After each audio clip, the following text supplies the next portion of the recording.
The tea tasted bitter. Rogue noticed it immediately, that acrid undertone beneath the chamomile and honey, but she dismissed it as her pregnancy-heightened senses playing tricks again.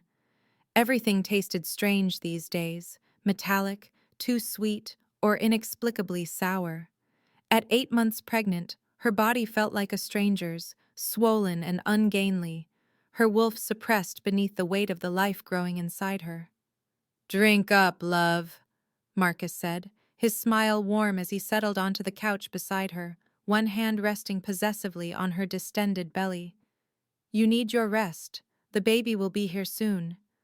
She should have known, should have recognized the false note in his voice, the way his eyes didn't quite meet hers. But Rogue was tired, so desperately tired, and she'd wanted to believe that her mate cared, that the distance between them these past months had been her imagination, hormones making her paranoid and clingy. The first cramp hit 30 seconds after she drained the cup. Rogue gasped, the delicate porcelain slipping from her fingers to shatter against the hardwood floor. Fire lanced through her abdomen, a pain so intense and wrong that her vision whited out at the edges. Not labor pains, she knew what those were supposed to feel like from the prenatal classes, the books she'd devoured in preparation. This was different. This was death unfurling inside her, burning through her veins like liquid silver. "Marcus." Her voice came out strangled, barely human. "Something's wrong. The baby." She reached for him, desperate for her mate's strength, his protection. But Marcus leaned back against the cushions, watching her with an expression she'd never seen before. Cold, clinical, almost curious.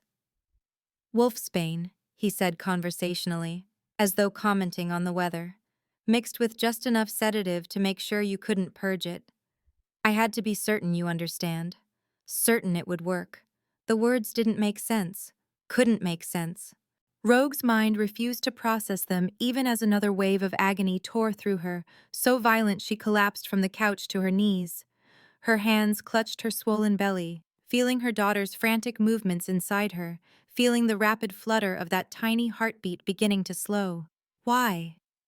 The word ripped from her throat, barely more than a whisper. Marcus stood, straightening his shirt with careful precision. "The prophecy. Did you really think I wouldn't find out? That no one would tell me what the pack seer said when she touched your belly last month?" His lips curled into something that might have been a smile if it held any warmth at all. "Your child, our child, destined to unite the packs, to end generations of carefully maintained territorial divisions. My family has held power in the Eastern Territories for 200 years, Rogue. Do you have any idea what unity would cost us? What it would cost me?" He crouched down, close enough that she could see her reflection in his eyes, pale, sweating, dying. "I'm sorry it has to be this way. I did care for you once, but some things are more important than love." Rogue lunged for him, some primal maternal instinct overriding the poison ravaging her system, but Marcus simply stepped back, easily avoiding her weakened grasp. He headed for the door without looking back. "I'll tell them you went feral," he said over his shoulder, "that the pregnancy drove you mad and you ran. They'll believe me. They always do." The door closed with a soft click that sounded like the ceiling of a tomb. For several long moments, Rogue couldn't move, couldn't think beyond the white-hot agony consuming her from the inside out. Wolfsbane, the most lethal poison to her kind, especially to pregnant wolves, whose systems were already strained to the breaking point. She could feel it working, shutting down her organs one by one, feel her wolf's presence flickering like a candle in a hurricane, and her baby, God's, her baby. "Move." The word echoed through her consciousness, not her own voice, but something older, deeper. "If you stay here, you both die. Move." Rogue dragged herself toward the door, leaving a trail of sweat and tears across the floor Marcus had insisted they have professionally cleaned every week. Each movement felt like swimming through broken glass, but the voice in her head, her wolf, her daughter, some combination of both, kept urging her forward. Outside, the night air hit her like a physical blow. Cold. Too cold for late summer, but then everything felt cold now, her body temperature plummeting as the poison spread. The pack houses stood dark and silent around her, windows like vacant eyes. No one to help her, no one who would believe her over Marcus's lies. The forest. If she could reach the forest, maybe what? Maybe she could die beneath the trees instead of on Marcus's pristine front lawn. But her body was already moving, operating on pure instinct, that same ancient voice compelling her forward. Her wolf knew something she didn't, was drawn towards something beyond Rogue's conscious understanding. So she crawled, then stumbled, then finally managed a lurching walk that carried her past the pack boundaries and into the wild darkness beyond. The trees closed around her like a cathedral, pine and oak and something else, something that made her damaged wolf stir with recognition. Power lingered here, old and vast, thrumming through the earth beneath her bare feet. She'd crossed into the borderlands without realizing it, that narrow strip of unclaimed territory that separated her small pack from the Alpha King's domain. The Alpha King, Cassius, she'd never seen him, though everyone had heard the stories. Ancient beyond measure, powerful beyond imagining, cruel beyond... Another cramp doubled her over, and Rogue collapsed against a massive oak tree, bark rough against her cheek. Inside her, the baby had stopped moving. "No," she sobbed, hands pressed desperately against her belly. "No, no, please. Destined for greatness." The words floated through her fading consciousness, fragments of the prophecy Marcus had killed her for. Born of betrayal, blessed by kings, she will unite what was broken and heal what was torn. Born of betrayal. That part was certainly coming true. Rogue's vision began to tunnel, darkness creeping in from the edges. She couldn't feel her legs anymore, couldn't feel anything except the terrible absence where her daughter's kicks should have been. This was it then. This was how she died, alone in the forest, murdered by the man she'd trusted most, her innocent child dying with her because of a destiny she'd never asked for. "I'm sorry," she thought toward the still presence inside her. "I'm so sorry I couldn't protect you." The sound of footsteps reached her through the gathering dark. Heavy, measured, coming closer with predatory grace. Some animal, probably, drawn by the scent of her dying. Fitting, really. Better to be consumed by honest beasts than to have died at her mate's false smile. But the presence that emerged from the shadows was no animal. Even with her vision failing, Rogue knew she was looking at something other, someone other. The man who materialized before her stood well over 6 feet tall, broad-shouldered and moving with the fluid power of a born predator. Dark hair fell to his collar, framing a face that might have been carved from marble.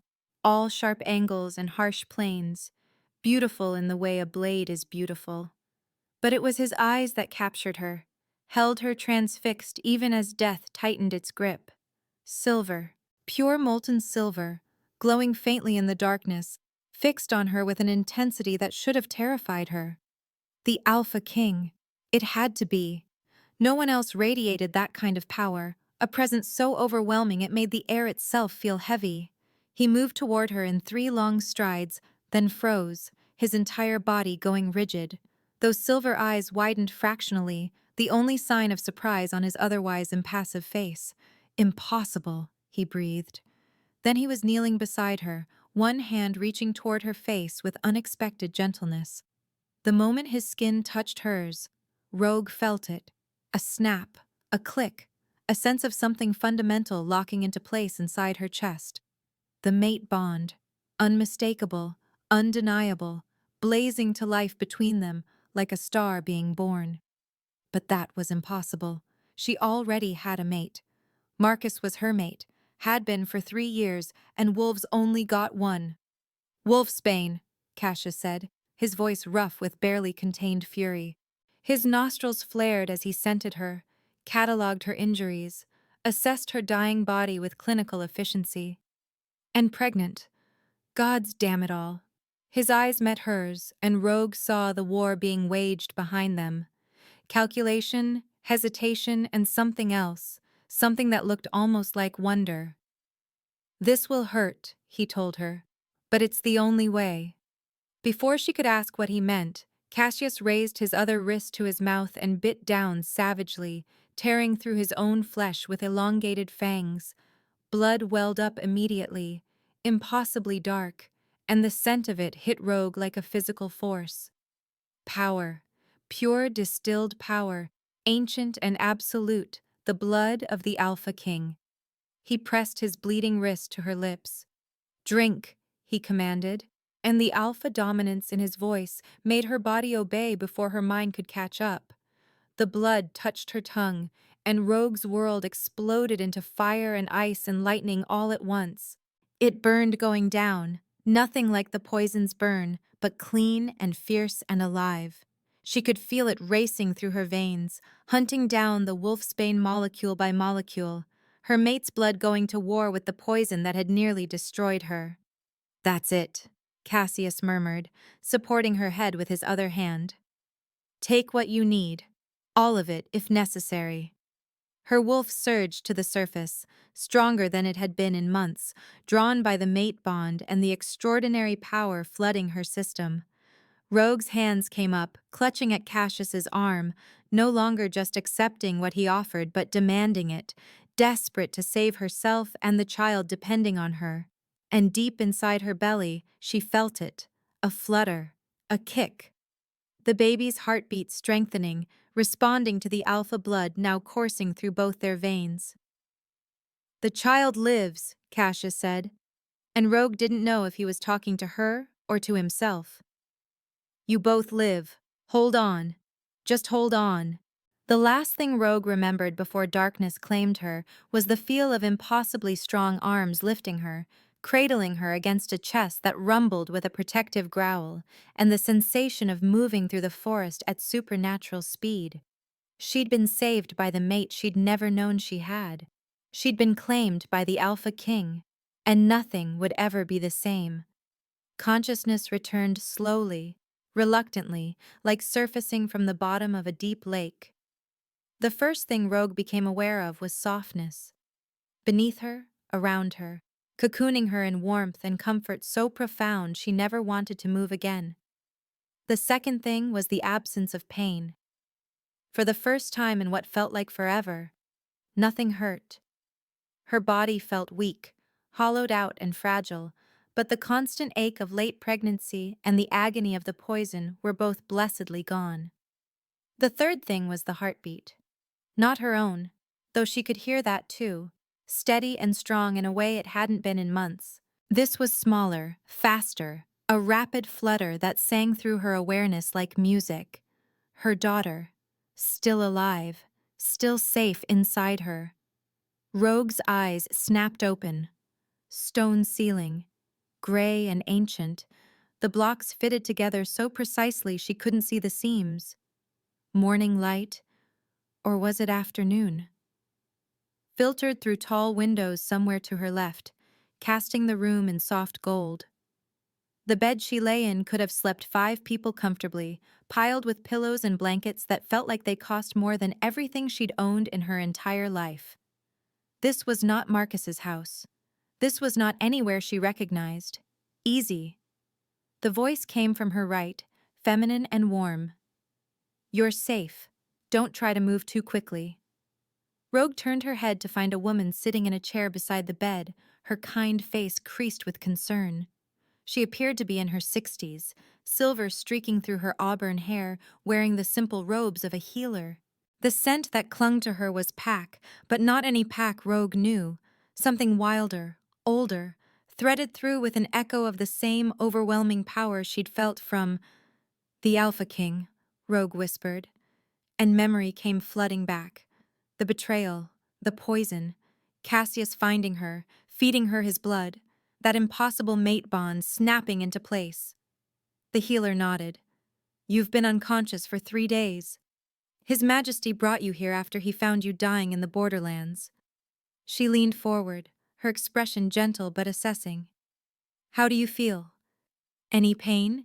Dizziness? The baby is alive. Rogue's hands moved instinctively to her belly, and she felt the reassuring swell, felt her daughter moving lazily inside her. I can feel her. She's okay? More than okay. Strong heartbeat, active movements, perfect positioning. Whatever poison you ingested should have killed you both. The healer's eyes held questions she was clearly too professional to ask. His Majesty's blood saved you. I've been a healer for 40 years and I've never seen anything like it. The wolfsbane was purged from your system completely within hours. By all rights, you should be dead. Rogue closed her eyes, processing this. 3 days. She'd been unconscious for 3 days while Marcus. Gods, what had Marcus told everyone? That she'd gone feral, run away, just like he'd promised?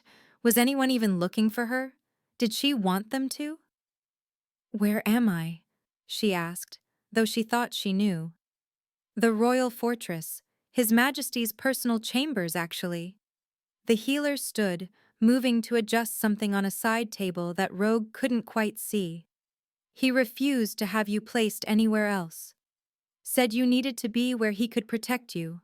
The royal fortress, the Alpha King's chambers, and that mate bond? It's real, Rogue breathed. What I felt. It wasn't the poison or hallucination or... It's real. The voice from the doorway made both women turn. Cassius stood there, and seeing him in the light was somehow more overwhelming than encountering him in the forest. He wore simple clothes, dark pants and a loose shirt, but they did nothing to diminish the raw power radiating from him. Those silver eyes found hers immediately, and Rogue felt the mate bond flare to life between them, a golden thread connecting their souls. Thank you, Meredith, he said to the healer without looking away from Rogue. That will be all. The healer, Meredith, bowed and quietly left, closing the door behind her with a soft click. Silence stretched between them, heavy with questions and impossibilities.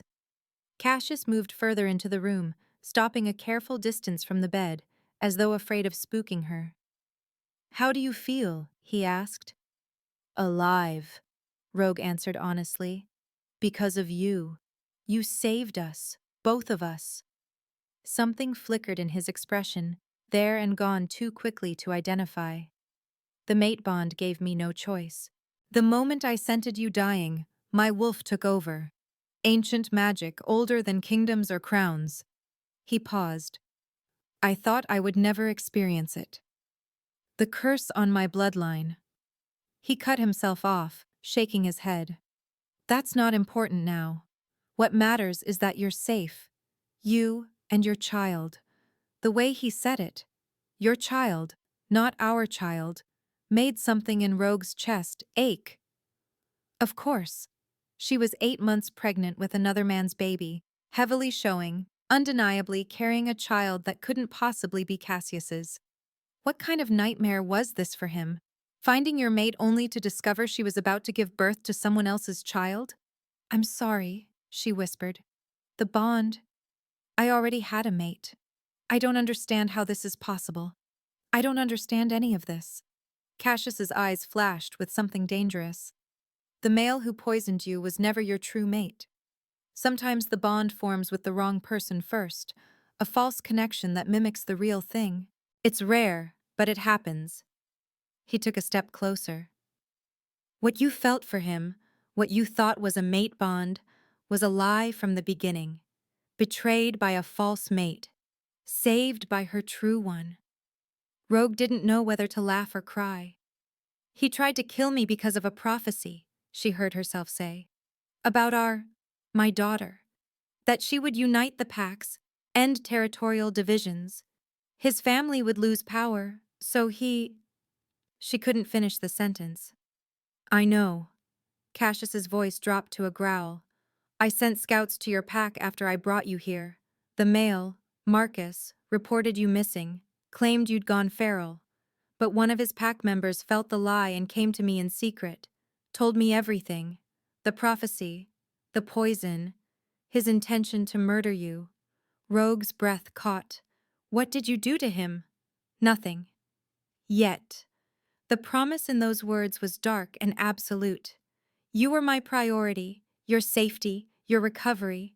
But make no mistake, Rogue, there will be a reckoning. No one tries to murder my mate and lives to boast about it. My mate. The possessiveness in his voice sent shivers down her spine, made her wolf rumble with satisfaction. But reality crashed back almost immediately. I'm pregnant, she said uselessly, gesturing to her massive belly. In a few weeks I'm going to give birth to another man's child. You can't possibly want— I can't expect you to— Stop.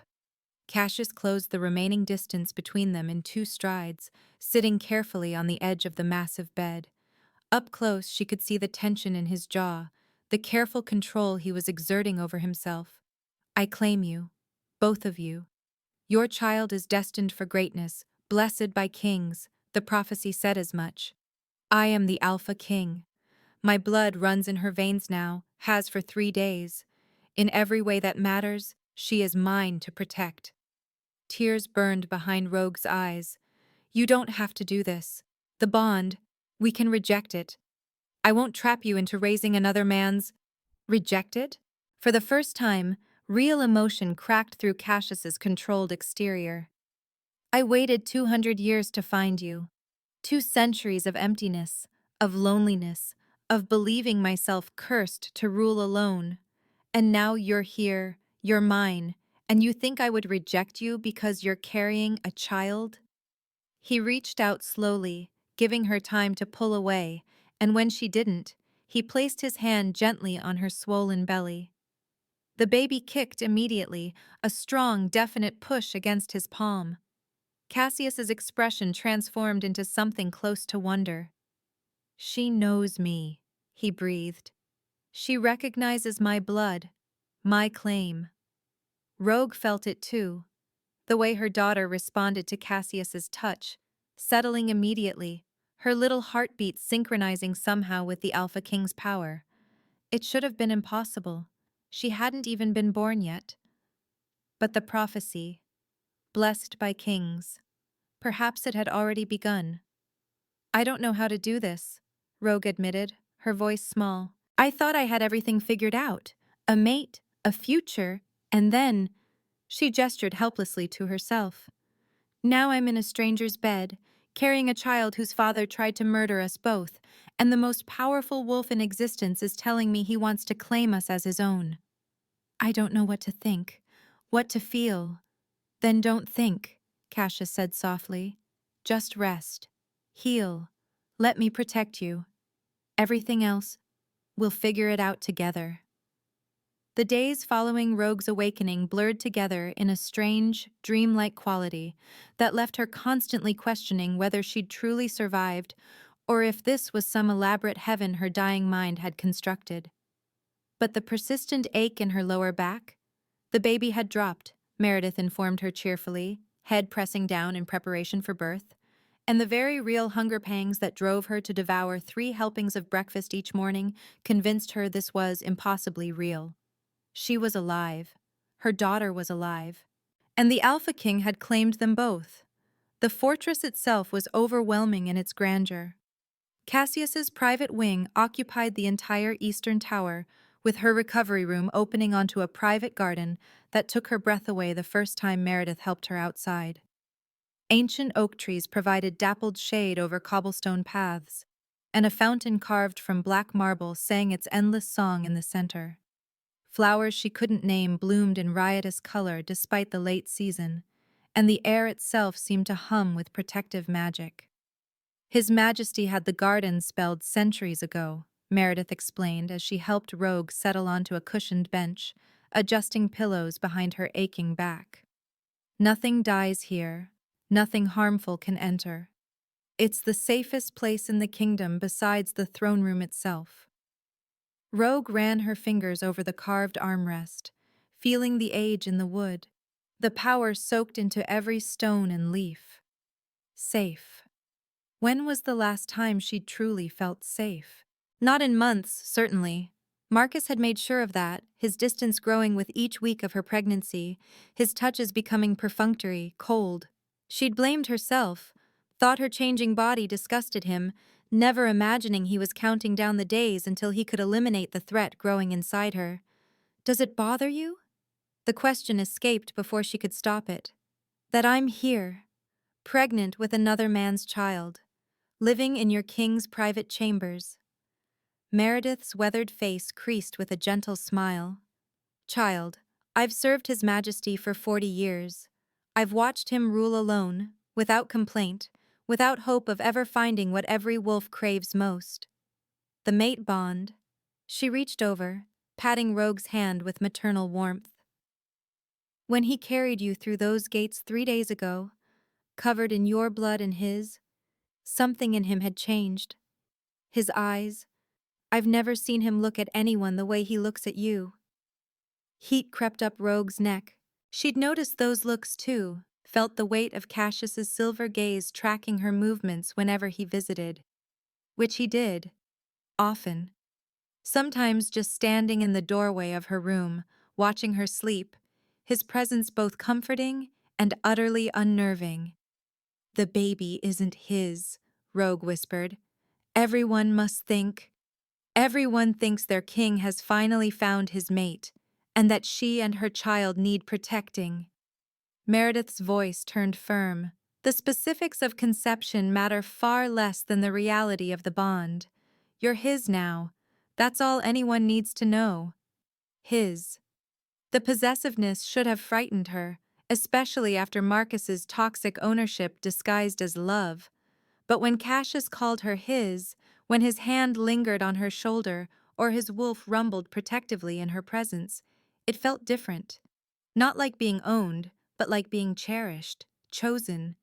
It terrified her how much she wanted it to be real. Movement in the garden's entrance drew both their attentions. Cassius emerged from the shadowed archway, and Rogue's breath caught as it did every time she saw him. He moved with predatory grace despite his size, power-controlled but never hidden, radiating from him like heat from a forge.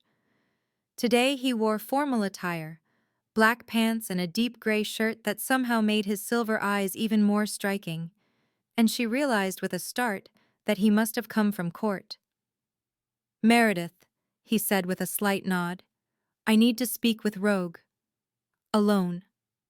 The healer rose immediately, squeezing Rogue's shoulder once before departing. The absence of her chaperone made Rogue suddenly, acutely aware of her appearance. The loose dress that did nothing to hide her enormous belly, her unbound hair falling in waves around her shoulders, her bare feet. She must look like some wild thing he'd dragged in from the forest, which she supposed she was.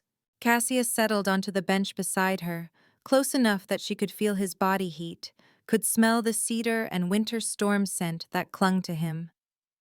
The mate bond hummed between them, a living thing that demanded acknowledgement, demanded touch. "There was a gathering of the lesser alphas this morning," he said without preamble. "Word has spread about your presence here. About us." Dread coiled in Rogue's stomach. What are they saying? That I've taken a pregnant mate? That I've gone soft, lost focus, and making decisions based on emotion rather than strategy? His lips curved in something too sharp to be a smile. The usual concerns when an unmated king suddenly acquires a weakness. "I'm a weakness." Rogue's hand moved instinctively to her belly, protective. "I'm making things harder for you. You're making things clearer." Cassius turned to face her fully, and the intensity in his gaze made her breath hitch. "I've ruled for 200 years without a mate, without an heir, without anything beyond duty and obligation. Do you know what that does to a wolf? To go centuries denying the most fundamental part of your nature?" She shook her head, unable to speak. "It makes you hollow," he continued, his voice dropping lower. "It makes you question why you bother protecting people who will die while you endure. Why you care about politics and territory and peace when you have nothing, no one to actually protect." His hand moved slowly, deliberately, giving her time to pull away, until his palm rested over hers on her belly. You're not my weakness, Rogue. You're the first thing in 2 centuries that makes me feel anything beyond duty. The baby kicked against their joined hands, and Cassius's expression transformed, wonder and possession and something fierce flickering across his features. Rogue felt tears prick her eyes, hormones and emotion combining into an overwhelming wave. She likes you, she whispered, more than she ever responded to Marcus. It's like she knows. She does know. Cassius's thumb traced circles on the back of her hand. My blood saved her life, bound us together in ways I don't fully understand. The prophecy spoke of a child blessed by kings. Perhaps this is what it meant. Not born to a king, but claimed by one, remade by alpha blood. The implications of that made Rogue's head spin. Her daughter, already marked by destiny before her birth, now carried the essence of the Alpha King himself in her veins. What kind of power would that create? What kind of future? I'm afraid, Rogue admitted. Afraid this is too good to be real. That I'll wake up dying in that forest, or that Marcus will find some way to... Her voice broke. Look at me. The command in Cassius's voice made her obey instinctively. Silver eyes bored into hers, absolute and unwavering. Marcus will never touch you again. Never come within a mile of you or this child. I have made arrangements. Once you're recovered enough to travel, once the baby is born, I'm going to have him brought before the High Court to answer for his crimes. He'll deny everything. Say I'm lying, that I went feral. Let him deny it. I have witnesses now, members of his own pack who were horrified by what he did, who reached out to me in secret. Cassius's free hand came up, cupping her face with devastating gentleness. You're under my protection now, Rogue. Mine to defend, mine to keep safe. And I keep what's mine.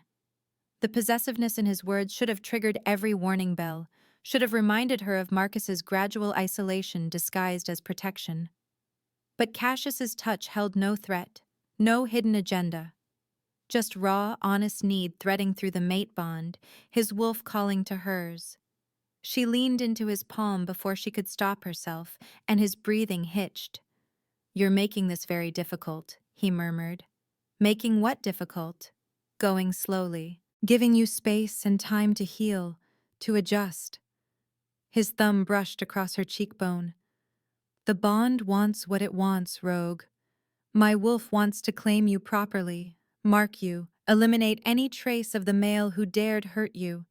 But you've been through trauma. You're carrying another man's child. I won't rush you into anything you're not ready for. The consideration in his words, the careful control he maintained despite the hunger she could feel thrumming through him, made something inside her chest crack open. Marcus had never asked what she wanted, had never considered her feelings beyond how they affected his plans. He'd taken and taken and taken until there was nothing left, then tried to murder her when she became inconvenient. Cassius was offering her choice. Agency. Time. What if I don't want to go slowly? The words escaped before her rational mind could catch them, but once spoken, Rogue realized they were true. What if I'm tired of being afraid, tired of second-guessing everything? The mate bond is real, you saved my life, you've been nothing but patient and kind, and I... She pressed her hand over his on her belly. I feel safer with you than I've felt in years. Maybe that's the bond manipulating me, or maybe I'm just desperate for someone to actually care. But right now, I don't want space. I want... Cassius kissed her. It was gentle despite the hunger bleeding through the bond, his lips soft against hers, one hand still cradling her face while the other remained protectively over her belly. The contact sent electricity racing down her spine, made her wolf howl with satisfaction, made the bond between them flare golden and bright and undeniable. When he pulled back, his eyes had darkened to molten silver, his breathing ragged. You have no idea how long I've waited to do that, he said roughly. Then why stop? Rogue leaned forward, chasing his mouth, but Cassius caught her shoulders gently, holding her back.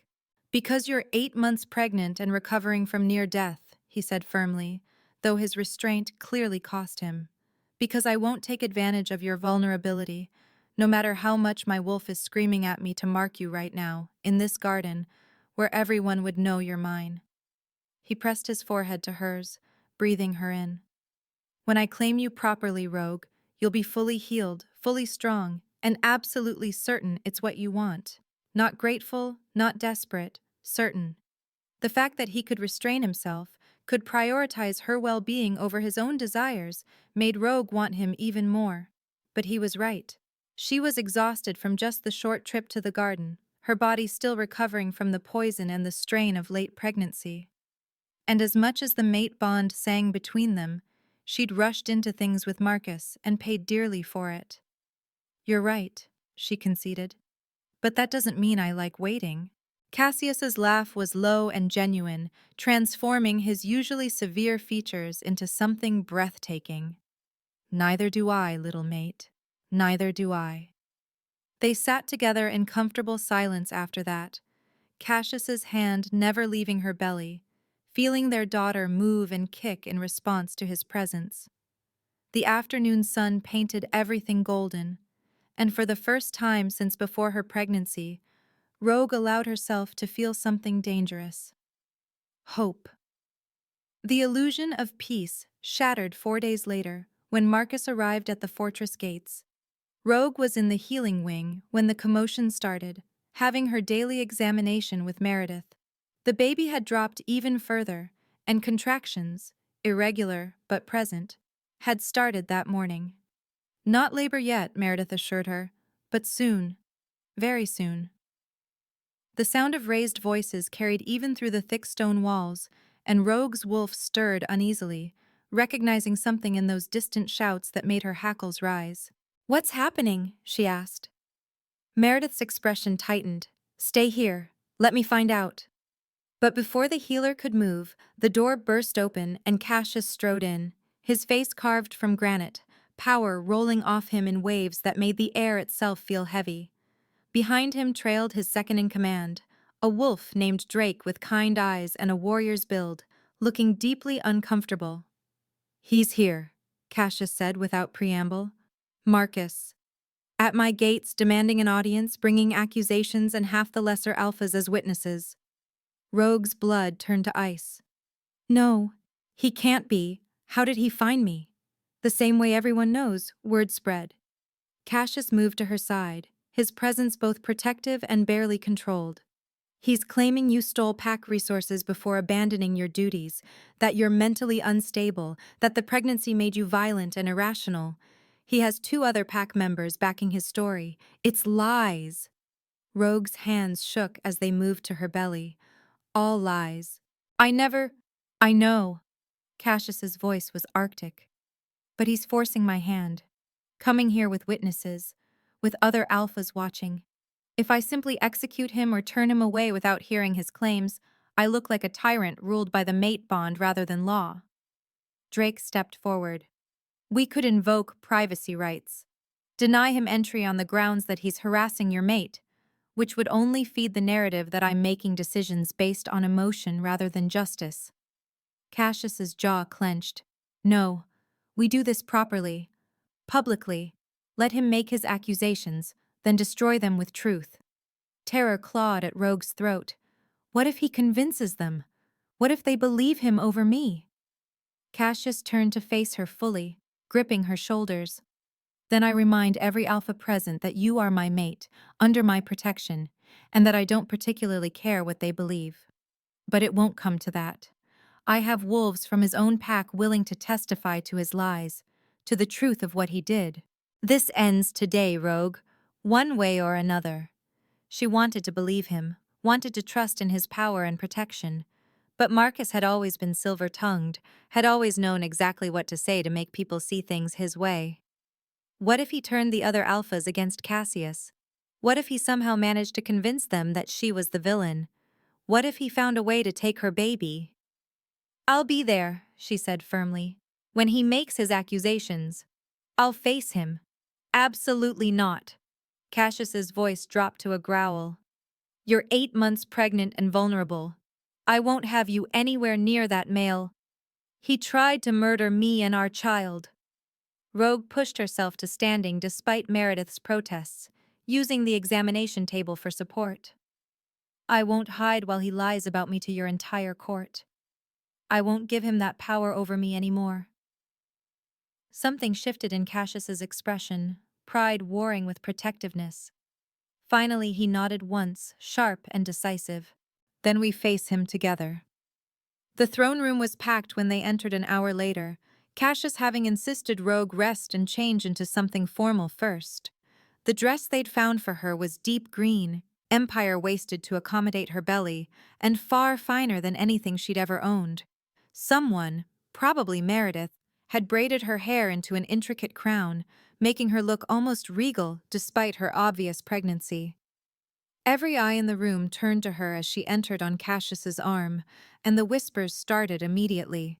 She could feel the judgment, the speculation, the barely concealed shock that their unmated king had suddenly acquired a heavily pregnant mate. But it was Marcus's gaze that found her across the room, making her steps falter. He stood near the throne's dais, flanked by two wolves from their former pack, Daniel and Sarah, who'd always seemed kind but had apparently chosen to side with him. Marcus looked exactly as she remembered. Sandy brown hair, pleasant features, the easy smile that had first attracted her. Looking at him now, she couldn't fathom how she'd ever mistaken their connection for a true mate bond. There was nothing in his eyes when he looked at her, just cold calculation. "Your Majesty," Marcus said, bowing with perfect form. "Thank you for granting me this audience. I know my presence here must be awkward, given the circumstances. Speak your piece." Cassius's voice could have cut glass as he guided Rogue to a chair beside his throne, a position of honor that didn't escape anyone's notice. Marcus's expression shifted to something that might have been regret if Rogue didn't know better. "I come seeking the return of my mate, who vanished from our territory 2 weeks ago during what we believe was a feral episode. Pregnancy-induced psychosis, the healers called it. She became violent, irrational, and when we tried to help her, she ran." He gestured to his companions. Daniel and Sarah witnessed the deterioration. They can confirm whatever lies you paid them to repeat," Cassius interrupted coldly. Daniel stepped forward, looking uncomfortable but committed. "It's not lies, Your Majesty." Rogue became increasingly unstable as the pregnancy progressed. Mood swings, paranoid accusations, violent outbursts. We all tried to help, but she wouldn't listen to reason. When she disappeared, Marcus reported it immediately to pack authorities. After waiting 3 days, a new voice cut in. Every head turned toward the entrance where 3 more wolves had appeared, members of Marcus's pack, but ones Rogue barely recognized. An older female stepped forward, her gray-streaked hair pulled back severely, her expression carved from contempt. "Forgive the interruption, Your Majesty," she said with a formal bow. "But I am Helen, formerly of the Eastern Territories pack, and I can no longer stand by while this male spreads poison about his victim." Marcus's pleasant expression cracked. "Helen, you don't know what you're talking about. I know you reported Rogue missing 3 days after she vanished. I know you showed no distress, no urgency, told everyone she'd probably just needed space." Helen's voice rang through the throne room. "I know that I treated Rogue twice for suspicious injuries she claimed were accidents, and I know that the pack seer warned her the child was in danger from those closest to her." Murmurs rippled through the assembled alphas. Marcus's hands clenched at his sides. "This is ridiculous. You're listening to a disgruntled pack member over sworn testimony." "I'm listening to everyone," Cassius said softly, dangerously. "Continue, Helen." The healer straightened, addressing the room rather than Marcus. "I treated Rogue the night she disappeared. She came to me with symptoms consistent with wolfsbane poisoning, severe cramping, inability to shift, her baby in distress. She told me her mate had given her tea that tasted wrong. I tried to help her, to get her to the pack healers, but she was terrified. Said if she stayed, they would both die. Helen turned to face Marcus directly. I never reported it because I was afraid. Your family has power in the Eastern Territories, but when I heard you'd come here to retrieve her, to finish what you started, you lying bitch. The venom in Marcus's voice silenced the room. His pleasant mask had completely shattered, revealing the rage beneath. You have no proof, no evidence, just the paranoid ravings of a feral wolf. I have her blood samples, Helen said calmly, preserved with magic, showing clear traces of wolfsbane from that night. And I have the testimony of 3 other pack members who witnessed your increasing hostility toward Rogue as her pregnancy progressed. Your obsession with the prophecy, your family's fears about losing territorial power. The throne room erupted in noise. Accusations, denials, shocked exclamations. Through it all, Rogue sat frozen, watching Marcus's careful construction collapse around him. He'd never expected anyone to speak against him, had relied on his family's influence and carefully maintained reputation. Enough. Cassius's alpha dominance rolled through the room, forcing silence. He stood, and the power radiating from him made the air itself feel compressed. I've heard sufficient testimony. Marcus of the Eastern Territories, you stand accused of attempted murder of your mate and unborn child through use of wolfsbane poison. Multiple witnesses have provided testimony. You will be held in my dungeons pending formal trial before the High Court. This is absurd, Marcus snarled, his own alpha presence flaring. You're only protecting her because of the mate bond. You have no objectivity, no— He never finished the sentence. The world exploded into violence so fast, Rogue barely registered it. One moment Marcus was shouting accusations.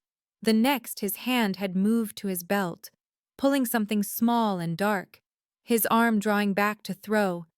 Cassius moved like lightning, but someone was faster.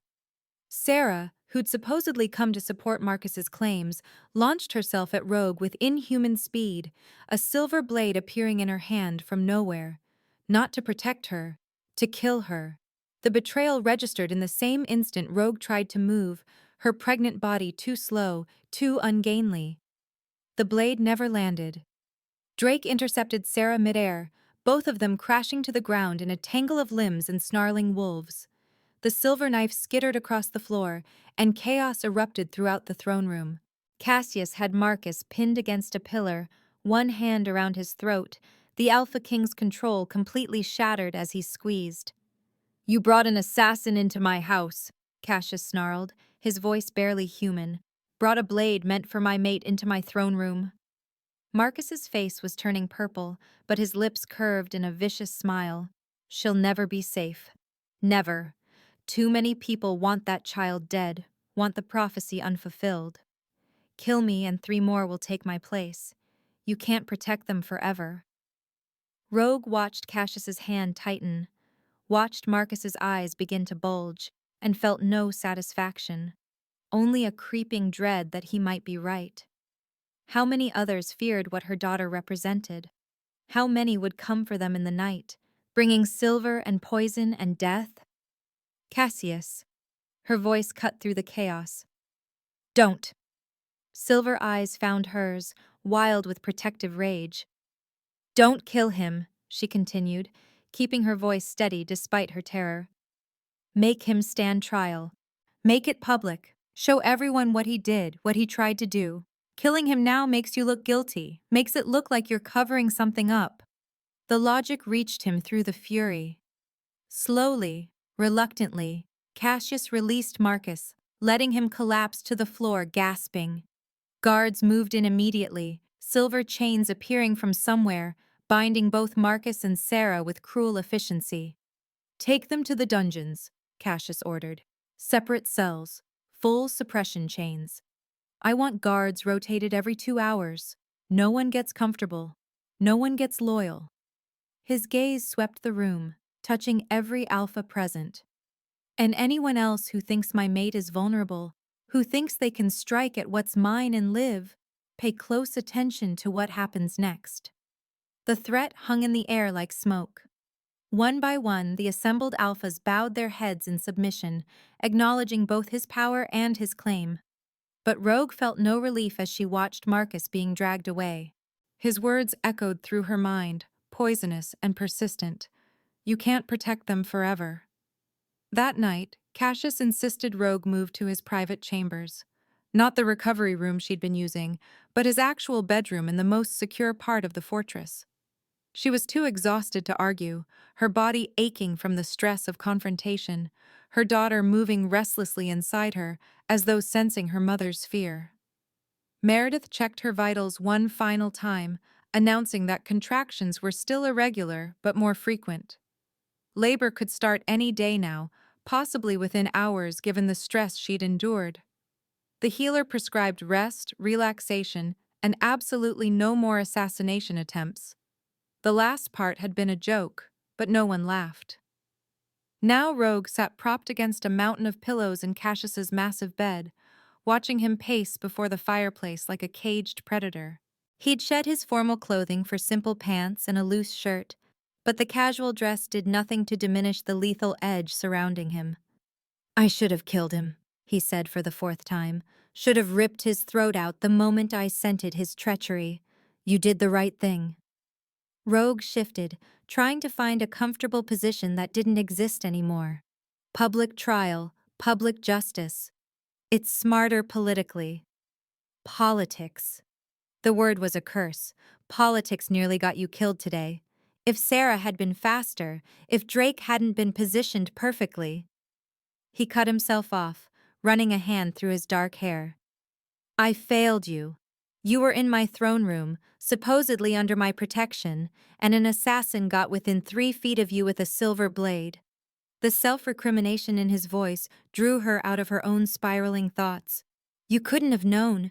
She'd been playing victim, supporting Marcus's story. I should have known. Cassius finally stopped pacing, moving to sit on the edge of the bed beside her. The security of this fortress is my responsibility. Your safety is my responsibility, and I let you walk into danger. Rogue reached for his hand, threading her fingers through his. You saved me. Drake saved me. Your people saved me. Yes, it was terrifying and close, but I'm alive. We're alive. She pressed his palm against her belly, where their daughter kicked in response. See? She's fine. Probably going to be a fighter, given how much action she's experienced before even being born. A reluctant smile tugged at Cassius's lips. A fighter. Gods help us all. Tell me about the curse. The words tumbled out before Rogue could second-guess them. But lying here in his bed, in his most private space, feeling the mate bond thrumming between them, she needed to know. Needed to understand what he'd mentioned that first day, why he'd never expected to find a mate. Cassius's expression shuddered. That's not a conversation for tonight. When then?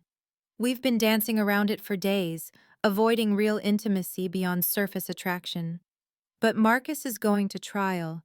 There are people who want my baby dead, and I'm going to give birth any day now.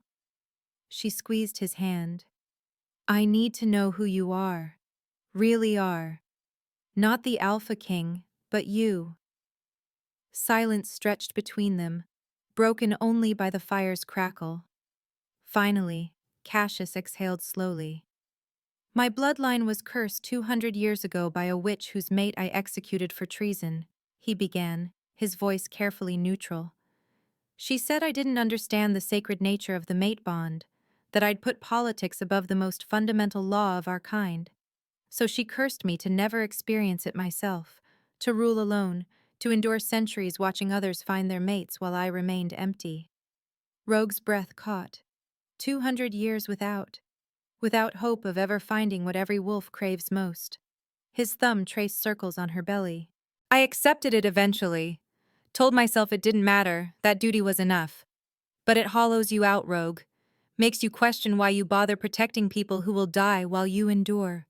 Why you care about peace and prosperity when you have nothing, no one, worth protecting them for.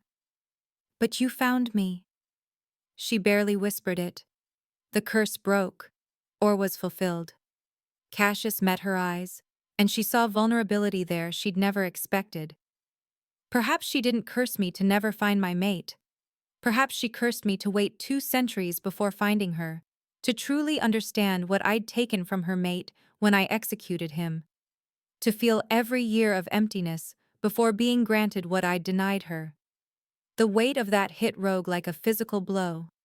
200 years of loneliness, of believing himself fundamentally broken, only to find his mate in the worst possible circumstances, heavily pregnant with another man's child, hunted by enemies, vulnerable in every way. "I'm sorry," she said, "that I come with so much." "Don't." Cassius pressed a finger to her lips. "You come with everything I never knew I needed. A purpose beyond duty. Someone worth fighting for. A child to protect and raise. A family to build."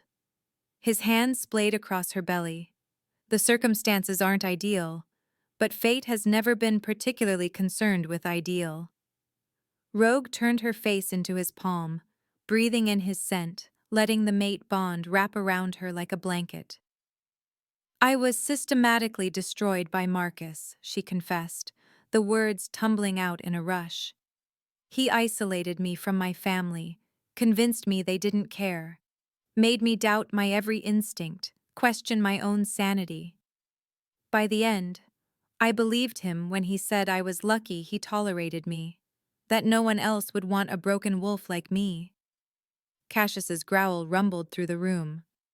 "You're not broken. I felt broken. Still feel it sometimes, like pieces of me are missing that I'll never get back." She met his eyes. "But then you touch me, and the bond sings, and I feel almost whole again. Like maybe I'm not irreparably damaged. Maybe I'm just healing." Cassius pulled her against his chest carefully, mindful of her belly. "We're both healing, Rogue. 2 centuries of emptiness doesn't disappear overnight.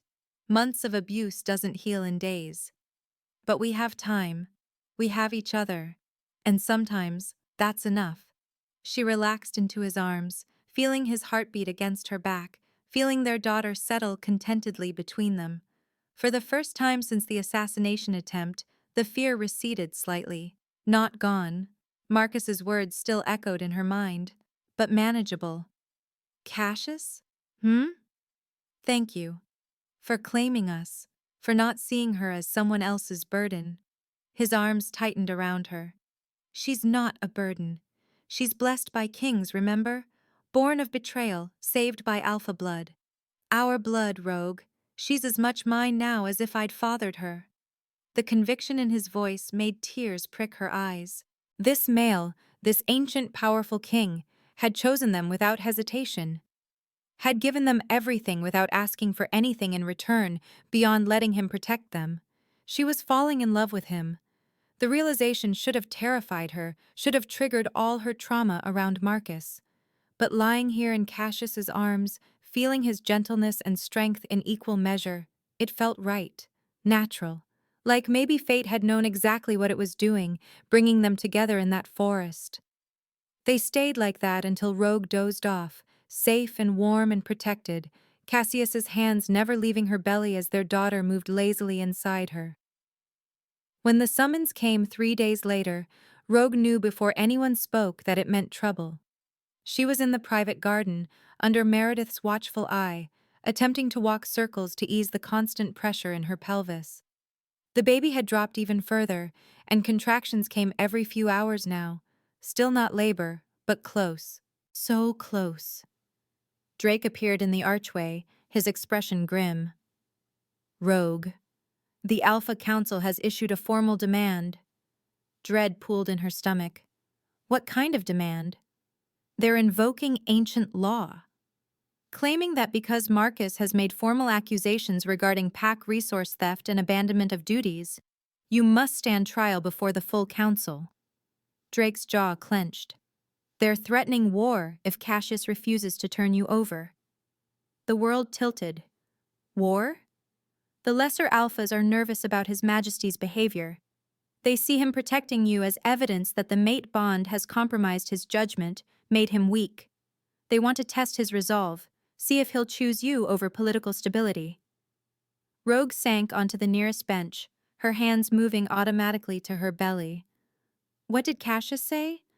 What do you think he said? Drake's attempt at humor fell flat. He told them to come try and take you, that he'd happily go to war over you. But that's exactly what they want.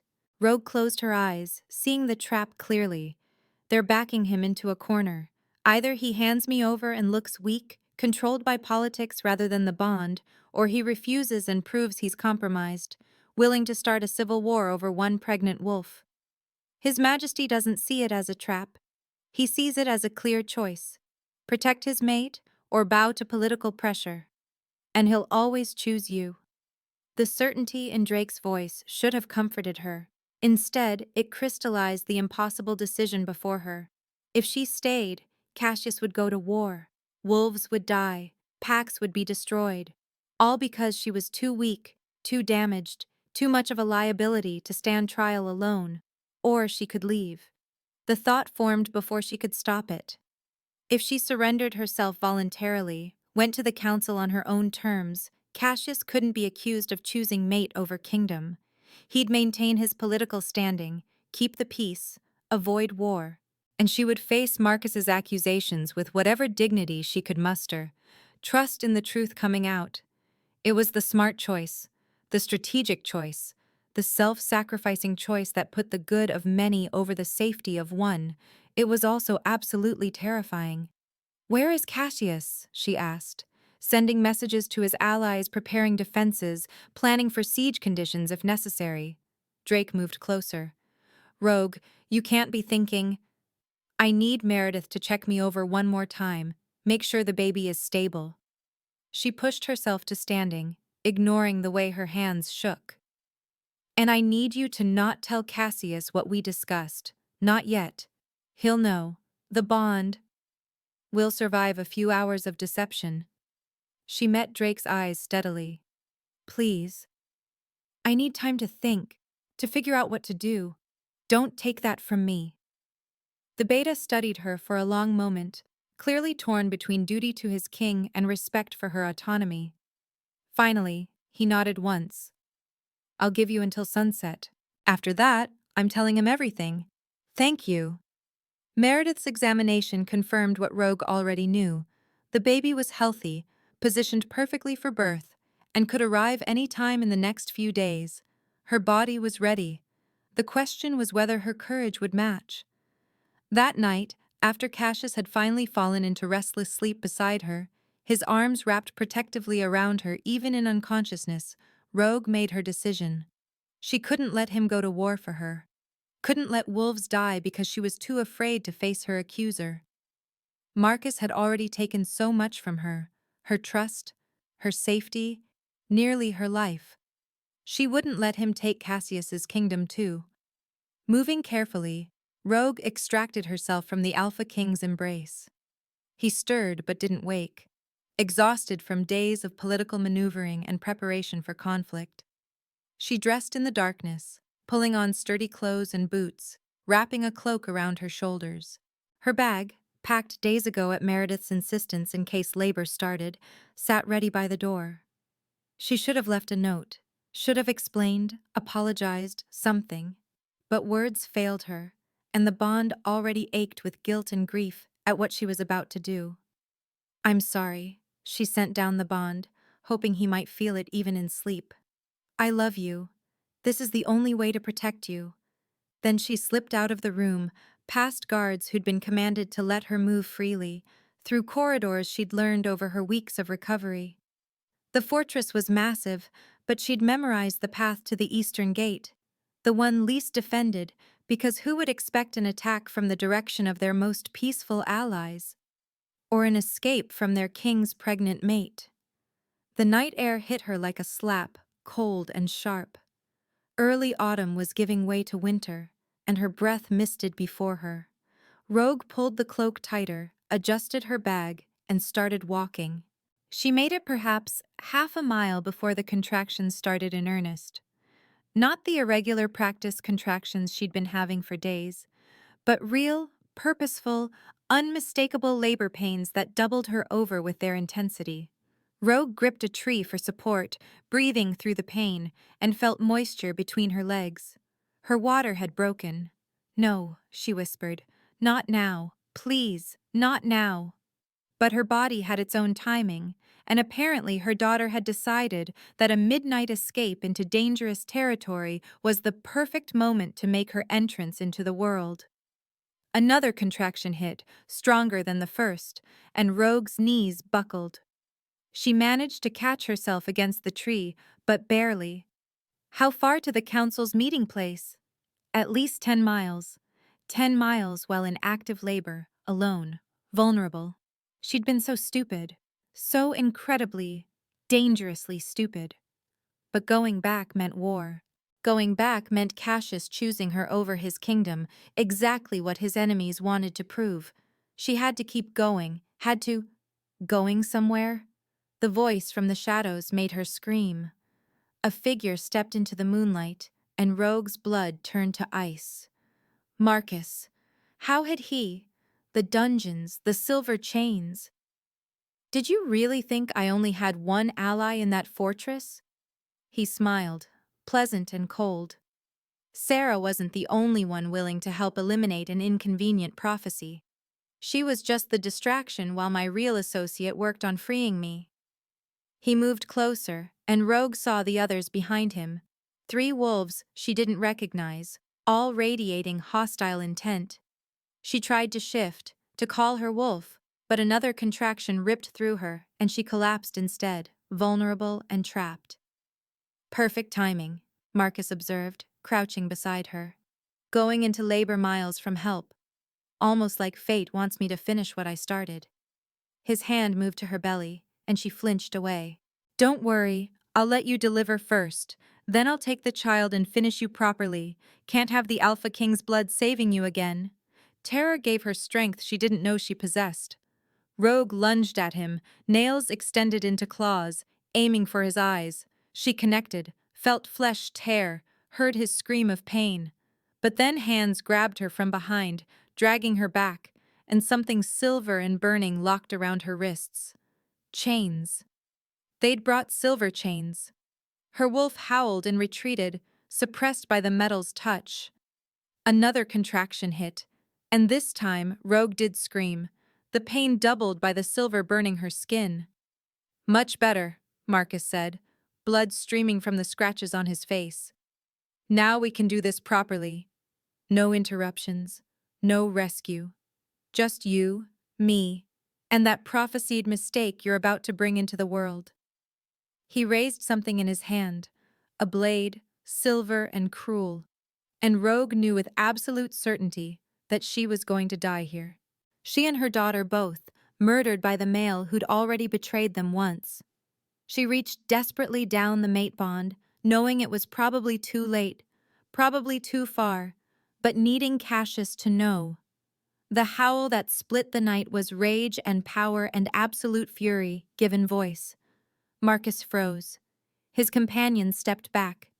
And through the trees, moving with supernatural speed, came the Alpha King and his warriors. Cassius hit Marcus like a natural disaster, both of them going down in a tangle of claws and fangs. The other wolves scattered, but Drake and his warriors were already on them, silver flashing in moonlight. Rogue tried to track the fight, but another contraction consumed her, this one lasting forever, her body determined to bring her daughter into the world despite the worst possible circumstances. She felt hands on her, Meredith's voice cutting through the chaos. "Her water broke, she's in active labor, we need to move her now." Then she was being lifted, Cassius's scent surrounding her, even as she heard Marcus's final scream in the distance. "I've got you," Cassius said raggedly. "I've got you, you foolish, brave, impossible wolf. Stay with me. Both of you stay with me." Rogue tried to apologize, tried to explain, but another contraction hit, and all she could do was scream. Her daughter was coming, whether they were ready or not. And somewhere behind them, in the forest where she'd almost died twice now, Marcus's blood was feeding the earth. This time, there would be no more chances. The bond screamed. Cassius jerked awake, his wolf surging to the surface with violent urgency. The bed beside him was empty, sheets still holding the faint warmth of Rogue's body, her scent lingering like ghost touch against his skin. But she wasn't there. And down the bond, where there should have been the peaceful contentment of sleep, there was only distance and a sharp spike of determination threaded with guilt. He was on his feet before conscious thought caught up, already moving toward the door. Drake appeared in the hallway, his expression confirming Cassius's worst fears before he spoke. "She's gone. Eastern Gate. The guards said you'd commanded them to let her move freely, so they didn't stop her." Rage ignited in Cassius's chest, so intense it threatened to consume rational thought. His wolf howled for blood, for violence, for the destruction of anyone who'd driven his mate to flee into danger. The fortress itself seemed to tremble in response to his fury, ancient stones resonating with alpha power unchecked. "How long?" The words came out more growl than speech. 20 minutes. Maybe 30. Drake's voice remained steady despite the maelstrom of power radiating from his king. "She left right after you fell asleep. Cassius, I think she's surrendering herself to the council. She mentioned not wanting you to go to war over her, said she needed to think." "And you didn't tell me?" Cassius's hand shot out, gripping the front of Drake's shirt, lifting the beta off his feet with casual strength. "My pregnant mate is walking into a trap, and you gave her a head start?" She asked for time. Drake met his eyes without flinching.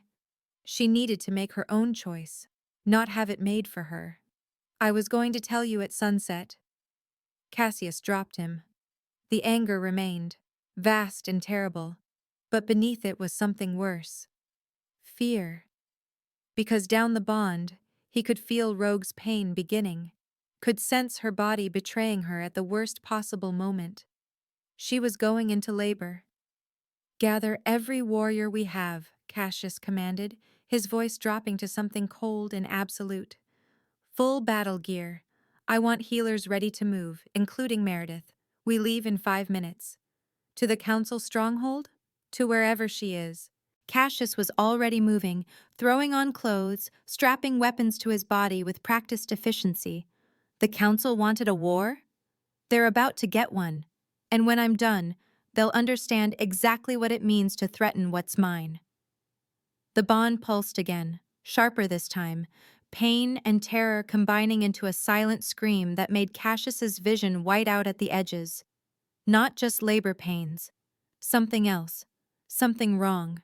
He reached down the bond with everything he had. "Hold on. I'm coming. Just hold on." Whether she heard him or not, he couldn't tell, but her fear blazed through the connection like wildfire, and beneath it, something new. Determination. Fierce maternal protectiveness. His mate was fighting, which meant she was still alive, for now. Cassius emerged into the fortress courtyard to find his warriors already assembled, Drake having sent the call while Cassius dressed. 50 of his best fighters, armed and ready, their expressions grim with purpose. Meredith stood among them, her healer's bag strapped to her back, her weathered face set in lines of worry. "The bond will guide me to her," Cassius said, addressing them all. "We move fast, and we move hard. Anyone who stands between me and my mate dies. No negotiation, no mercy. Is that understood?" "Yes, Your Majesty," came the unified response. Cassius shifted, his wolf massive and dark as midnight, eyes glowing pure silver. The others followed, a wave of transformation rippling through the assembled warriors. Then they were running, moving through the fortress gates and into the night beyond, following the bond that pulled Cassius toward his mate with inexorable force. The eastern route took them toward the borderlands, that strip of neutral territory between his domain and the council's holdings. Rogue's scent lingered on the air, mixed with fierce sweat and something else that made Cassius's wolf snarl with renewed fury. Other wolves. Multiple unfamiliar scents converging on the same path his mate had taken. They'd been waiting for her, had known she would run, had positioned themselves perfectly to intercept. The trap had never been about the council demanding her surrender. It had been about forcing her to flee straight into the arms of Marcus's remaining allies. The bond flared again, white-hot agony shooting through it, and Cassius heard her scream even from miles away. Not just pain, terror. The kind of fear that came from being cornered, helpless, about to die.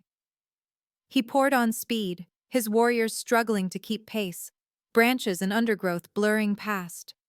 The scent of blood hit him, rogue's blood, mixed with the acrid tang of silver-burning flesh. They'd chained her. While she was in labor, vulnerable and desperate, they'd put silver on her skin. The rage that consumed Cassius in that moment was beyond anything he'd experienced in 2 centuries of existence. It burned away thought, reason, control, leaving only primal need to protect, to destroy, to make anyone who'd hurt his mate suffer in ways they couldn't imagine. He burst into the clearing like vengeance given form. Marcus stood over Rogue's collapsed form, a silver blade raised high.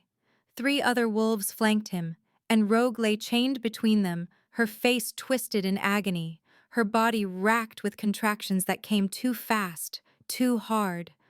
Blood stained her wrists where the silver burned, and her eyes, when they met Cassius's, held both desperate relief and absolute terror. The blade began its descent. Cassius hit Marcus with the full force of his alpha power and physical strength combined. They crashed through trees, the silver blade flying from Marcus's grip. Cassius's jaws closed around the other male's shoulder, crushing bone, feeling blood flood his mouth as Marcus screamed. Around them, his warriors engaged the other wolves with brutal efficiency. Drake was suddenly there, breaking the silver chains binding Rogue with his bare hands despite the burns it caused. Meredith dropped beside her, already assessing, already working to stabilize both mother and unborn child. But Cassius's focus remained on Marcus. This male, this worthless piece of filth, had tried to kill his mate twice, had poisoned her, hunted her, and now attempted to murder her while she labored with the child he'd fathered. There would be no trial, no public justice, only death. Cassius shifted back to human form, his hand wrapping around Marcus's throat as the other male struggled weakly beneath him. "You had your chance at mercy," Cassius said, his voice barely recognizable. "You could have faced trial, answered for your crimes with some dignity. But you chose this, chose to hunt her while she was vulnerable, chose to threaten my mate and our child." "Not your child," Marcus choked out, blood bubbling at his lips. "Mine, my daughter. You have no claim. Your daughter?" Cassius's laugh was razor-edged. "You forfeited any claim to her when you poisoned her mother. You think biology matters more than choice? Protection? Love?" His grip tightened. "My blood runs in that child's veins now. My mate carries her. In every way that matters, she's mine. And you're nothing but the waste who tried to destroy them both." Marcus's eyes widened as Cassius's claws extended, piercing through flesh and muscle and into the vital organs beneath. His mouth opened in a silent scream, and Cassius leaned close. "Die knowing you failed," he whispered. "Die knowing your daughter will be raised by a king who actually loves her. Die knowing Rogue will never remember you with anything but contempt." Then he ripped his hand free, taking Marcus's heart with it. The other male's body went limp, eyes glazing, the light fading from them in seconds. Cassius dropped the corpse without ceremony, turning immediately toward where Meredith worked over Rogue. "How bad?" he demanded. "Labor's progressing fast, too fast." Meredith's hands moved with practiced efficiency, checking dilation, assessing the baby's position. The stress, the silver poisoning, her body's trying to get the baby out now, before any more damage occurs. "We need to move her somewhere safe, somewhere I can actually—" "No time." Drake's voice cut through, sharp with warning. "We have company!" Cassius's head snapped up. Through the trees he could see them. Dozens of wolves wearing the marks of the council guard. They emerged in a semicircle, armed and ready, their leader stepping forward with his hands raised in false peace. "Alpha King," the guard captain said formally. "You are in neutral territory with an armed war party, attacking citizens under council protection. Stand down or face. Or face what? Cassius interrupted, his voice dropping to something that made several guards step back involuntarily. War? You already chose war when you helped Marcus escape my dungeons. When you positioned wolves to ambush my pregnant mate. When you decided the council's political maneuvering was worth more than an innocent life. The guard captain's expression hardened. The council issued a lawful summons. She fled. We were within our rights. She fled because your lawful summons was a trap designed to force my hand. Cassius moved forward, placing himself between the guards and where Rogue labored behind him. His warriors flanked him, outnumbered but undeterred. You wanted to prove the mate bond made me weak, that I would choose one wolf over kingdom stability. So let me make this absolutely clear.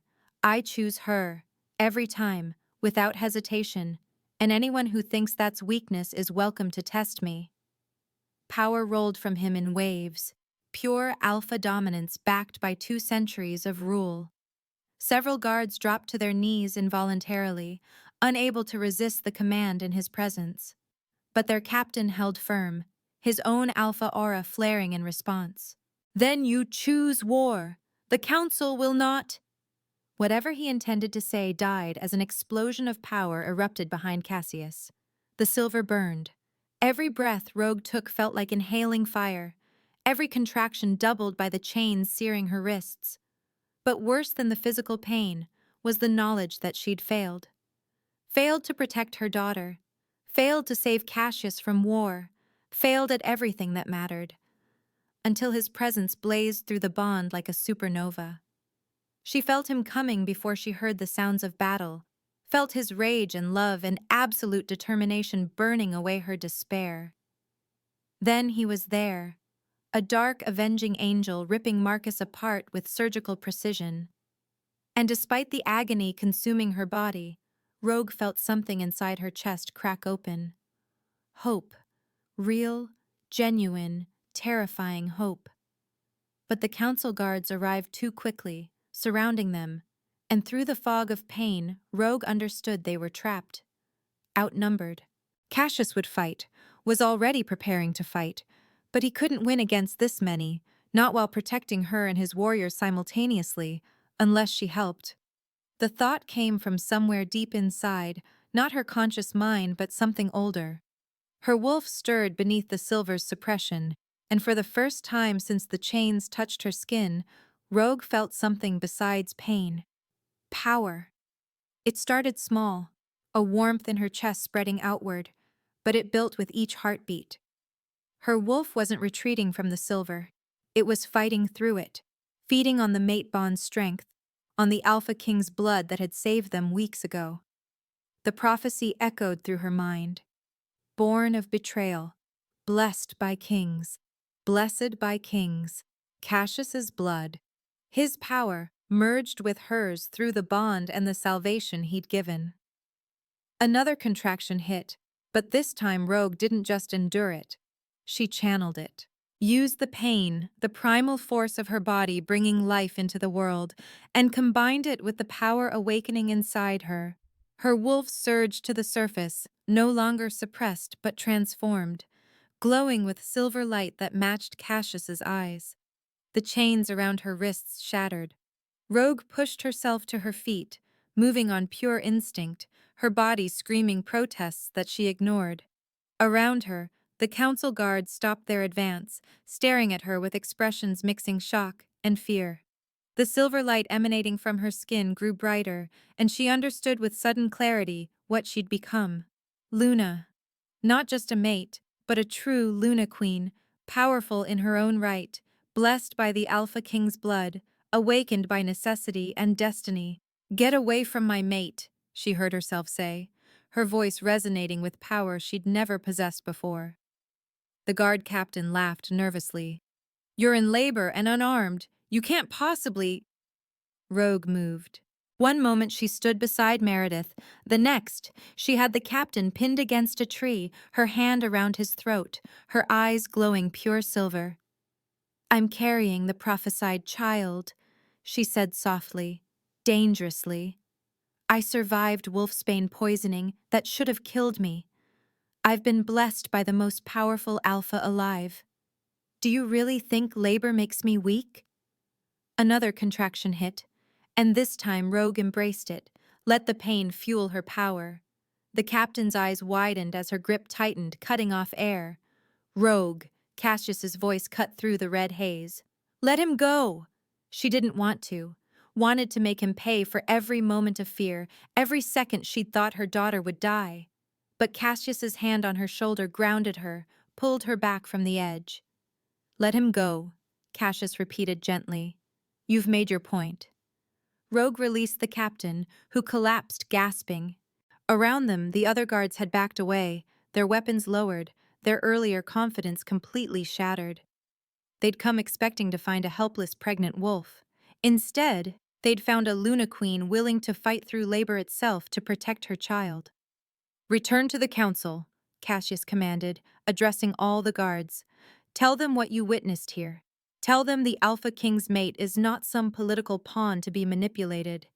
Tell them that anyone who threatens her, threatens my family, will face both of us. His arm wrapped around Rogue's waist, supporting her as another contraction made her knees buckle. And tell them their trap failed. We're going home. The guard captain nodded shakily, gathering his forces and retreating into the forest.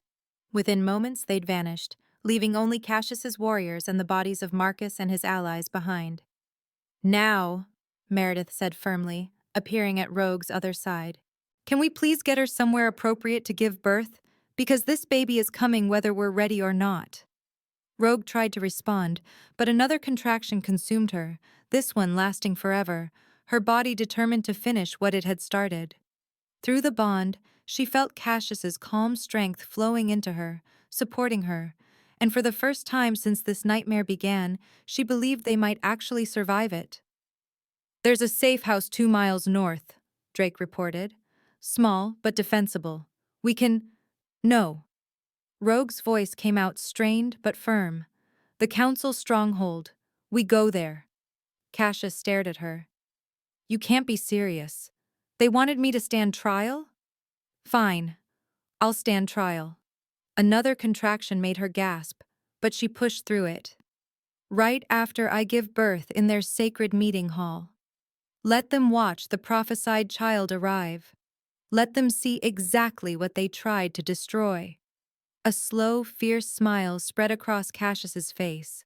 You're absolutely magnificent. I'm absolutely furious, Rogue corrected, though she couldn't help smiling back. And I want every alpha who supported Marcus to witness their mistake firsthand. The Luna has spoken, Cassius said, looking to Drake. Clear us a path to the council stronghold, and send word ahead. Tell them the Alpha King and his mate are coming, and they'd better prepare appropriate accommodations. They moved as one, Cassius carrying Rogue when the contractions made walking impossible, his warriors forming a protective barrier around them. The stronghold materialized through the trees, a massive stone structure that served as neutral meeting ground for all the packs. Guards attempted to bar their entry, but one look at Cassius's expression and they stepped aside. The great hall stood at the stronghold's center, where the council traditionally gathered. Cassius kicked the doors open without ceremony, striding inside with Rogue in his arms. The assembled alphas, who'd apparently gathered expecting news of Rogue's capture, rose in shock as the Alpha King placed his mate gently on the council table itself. Gentlemen, Cassius said pleasantly, his voice echoing through the stunned silence. You wanted my mate to stand trial before you? Here she is, though she'll be somewhat occupied for the next hour or so. He turned to Meredith. You have everything you need? The healer was already unpacking supplies, her expression caught between horror and amusement. This is highly irregular. Everything about this situation is irregular, Cassius interrupted. Make it work. Rogue would have laughed if another contraction hadn't ripped through her. She gripped the edge of the council table, the same table where generations of alphas had made decisions affecting thousands of wolves, and pushed with every ounce of strength she possessed. Around them, the council members stood frozen, clearly uncertain whether to flee or stay. One brave soul stepped forward, his weathered face creased with concern. "Your Majesty, surely there's somewhere more appropriate." "This is perfectly appropriate," Rogue panted between contractions. "You wanted to witness the prophesied child? Wanted to judge whether she deserves to live?" Another contraction hit, and she screamed through it, raw and primal. "Then watch. See exactly what your politics almost destroyed." The labor progressed with terrifying speed after that, her body pushed beyond its limits by stress and silver poisoning, and sheer, stubborn will. Cassius remained at her side throughout, his hand gripping hers, his voice murmuring encouragement even as his alpha power filled the room, daring anyone to interfere. "One more push," Meredith commanded. "Come on, Rogue, your daughter's right there. One more." Rogue pushed with everything she had left, pain and power and love combining into a single focused effort. And then, her daughter's cries split the air. It was not the weak mewling of a normal newborn. It was a sound of pure power resonating through the hall with alpha dominance that made every wolf present drop to their knees. The prophecy's fulfillment, undeniable and absolute, as the child born of betrayal and blessed by kings, announced herself to the world. Meredith lifted the baby, cleaning her quickly before placing her on Rogue's chest. A girl. Perfect. 10 fingers, 10 toes, and apparently enough alpha power to command a room before she's 5 minutes old. Rogue stared down at her daughter through tears. Silver eyes, Cassius's eyes, impossible but undeniable, looked back at her with ancient awareness. The bond between them snapped into place, mother and child, but beneath it Rogue felt something else. The connection to Cassius, extending to include the baby, making them a true family despite biology saying otherwise. "She's ours," Cassius breathed, his hand coming to rest gently on the baby's dark hair. Truly ours.